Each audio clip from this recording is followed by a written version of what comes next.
40টা বৈশাখ আমি খরচ করেছি তোমাকে বানাবো বলে।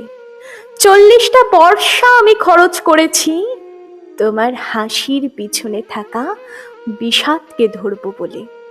40টা ফাল্গুন আমি খরচ করেছি তোমার গ্রীবার অহংকারকে চুম্বন করব বলে।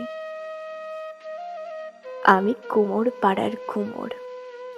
পুজোর সময় তোমার পায়ের কাছে আমার নাম লেখা থাকে, শিল্পী প্রশান্ত পাল। আমি প্রশান্ত নয়, অশান্ত নয়, আমি সর্বশান্ত হয়েছি তোমাকে নির্মাণ করে। প্রথমে তুমি ছিলে আমার মেয়ে।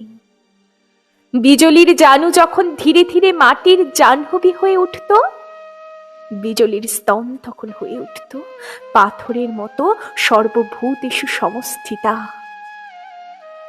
তোমার চোখ যখন হয়ে উঠত আমার মেয়ের চোখ, তখন আমি লোভ বর্জন করে হয়ে উঠতাম মেয়ের বাবা।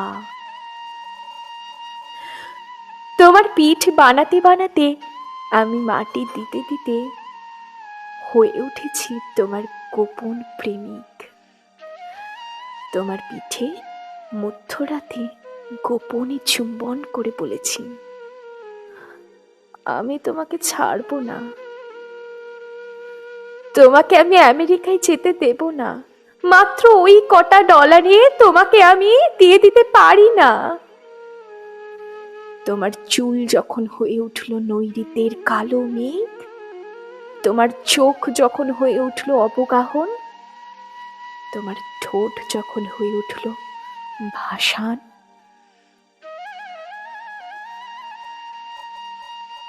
কোনোদিনও আমি তোমাকে 10 হাত দিতে চাইনি, বাধ্য হয়ে দিয়েছি।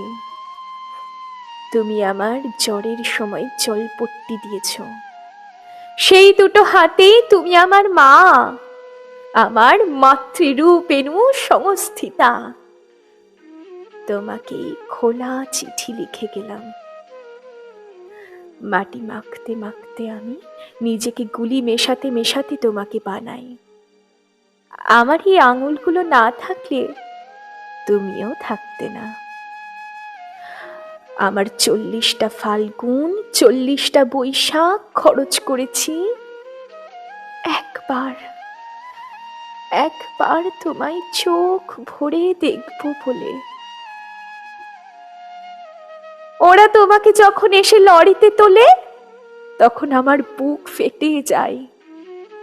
কোন বাবা চায় তার মেয়েকে লরিতে তুলে দিতে? কোন প্রেমিক চায় তার পার্বতীকে লরিতে তুলে দিতে? কোন ছেলেই বা চায় তার মাকে লরিতে তুলে দিতে? আমি শিল্পী হতে চাই না, নাম করতেও চাই না। ডলার যা পেয়েছি ফিরিয়ে দিলাম পৃথিবীকে। আমি তোমার নৈঋত্যের কালো মেঘ হয়েই থেকে গেলাম। ইতি প্রশান্ত।